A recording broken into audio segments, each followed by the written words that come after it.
పిల్లలకు మగ లేదా ఆడపిల్లలకు ఈ గొంతులో వచ్చేటువంటి గళ గ్రంథులు టాన్సిల్స్ అనే సమస్య గురించి చెప్పుకుందాం. ఎందుకు వస్తుంది ఇది?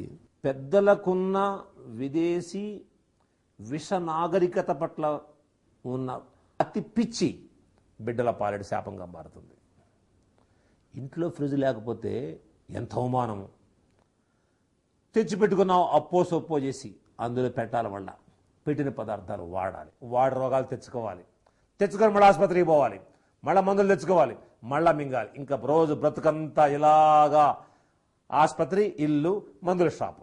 ఈ జీవితంలో విడదీయరానటువంటి భాగాలు, చెయ్యి కాలు మన శరీరంలో ఎట్లా విడదీయరాకుండా ఉన్నాయో ఆసుపత్రి రోజు పోవాల్సిందే. రోజు డాక్టర్గా దర్శనం చేసుకోవాలి.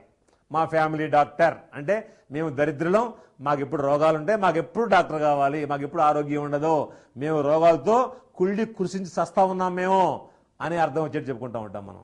పైశాచిక ఆనందము, విషాదానందం ఇది. ఇలాంటి పరిస్థితుల్లో అతి చల్లని పదార్థాలు వాడడం వల్ల బిడ్డలకు వచ్చేటువంటి ఈ సమస్యను, ఈ గొంతులో వచ్చేటువంటి ఈ గ్రంథులు వాచిపోయి కుళ్ళిపోయి ఈ లోపల విపరీతమైనటువంటి పోటు పుడుతూ కిందకి సాగిపోయేటువంటి ఈ టాన్సిల్స్ సమస్యను ఎలా సునాయాసంగా తగ్గించుకోవచ్చో చక్కగా అనుభవాన్ని వినండి. నా పేరు జయదీప్తి. నేను న్యూ సెంట్రల్ స్కూల్లో చదువుతున్నాను, శ్రీకాకుళం. మా చెల్లికి ట్రాన్సెస్తో చాలా ఇబ్బంది పడేది. దాంతో ఎంతోమంది డాక్టర్స్కి చూపించారు, కానీ ఏం ప్రయోజనం లేకపోయింది. అప్పుడు మన గురువు గారైన ఏల్చూర్ గారు చెప్పిన ఆయుర్వేదము ఉత్తరేణి ట్యాబ్లెట్స్ చేసింది.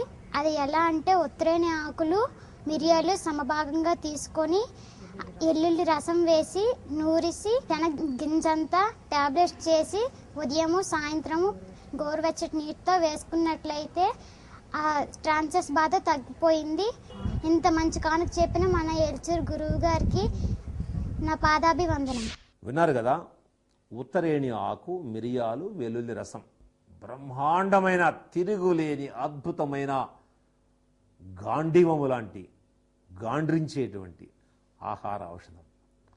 ఈ 3 సమాన భాగాలు కలిపి మెత్తగా నూరి మనం మరీ చిన్న బిడ్డలైతే కొంచెం మన శనగ గింజంత గోళీలు, కొంచెం పెద్ద పిల్లలైతే బఠానీ గింజంత గోళీలు చేసి పొద్దున సాయంత్రం వేస్తూ ఆ దరిద్రపు ఫ్రిడ్జ్లో ఉన్న పదార్థాలని పెట్టకుండా, ఐస్ క్రీములు, కూల్ డ్రింకులు ఇట్లాంటివి వాడకుండా, చల్లని వాతావరణంలో బిడ్డల్ని తిప్పకుండా జాగ్రత్తలు తీసుకుంటూ ఉంటే ఈ సమస్య పూర్తిగా నివారణ జరుగుతుంది. జరిగిపోయింది. ఎంతోమంది బాగుపడ్డారు. ఇవాళ కొత్త విషయం ఏం కాదు. ఇది ఇప్పటికే నిర్ణయించబడినటువంటి నిజము, సత్యము, ప్రమాణము. అంతే. ఈ చక్కని మార్గాన్ని మీరు గుర్తుపెట్టుకుని దీంతో పాటు ఇంతకుముందు మనం ఒక యోగం చెప్పుకున్నాం మహాతల్లితోటి. దీని పేరు ఏం చెప్పాను మీకు నేను? శరపుంఖ అంటే తెలుగులో వెంపలి చెట్టు.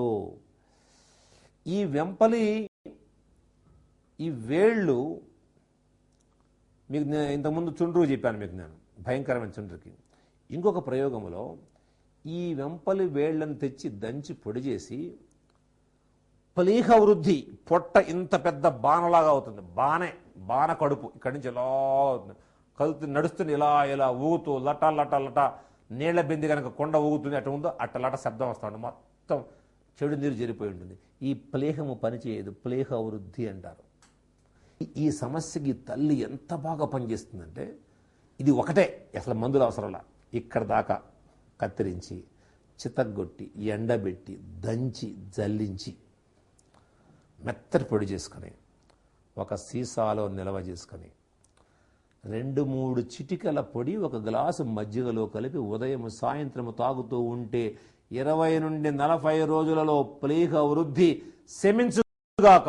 అలా శమించనిచో కొండలు సముద్రములో తేలిపోవుగాక, మునక్కుండా ఉండుగాక. అంతే. అంత ఖచ్చితంగా జరుగుతుందని మహర్షుల యొక్క వాక్కు, తిరుగులేదు. ఋషుల మాట అంటే అది జరిగి తీరవలసిందే. ఖచ్చితంగా ఇప్పటికే చాలామంది జరిగింది, అందరూ బాగుపడ్డారు. ఇవాళ కొత్త విషయం కాదు ఇది. కొత్తగా వినేవాళ్ళు అపనమ్మకము పెట్టుకోకుండా, అవిశ్వాసం పెట్టుకోకుండా మీరు దీని పట్ల చైతన్యముతో, స్ఫూర్తితో ఇది నా తల్లి జ్ఞానమో, నా దేశ విజ్ఞానమో, నన్ను కాపాడుతుంది, నాకేం అపకారము చేయదు అనే భావనతో మీరు దీన్ని ఉపయోగించుకొని బాగుపడాలని కోరుతూ కొద్ది క్షణాల్లో మనం వంటిల్లే వైద్యశాలలో ఓ బ్రహ్మాండమైన మార్గాన్ని చెప్పుకుందాం. ఎదురు చూస్తూ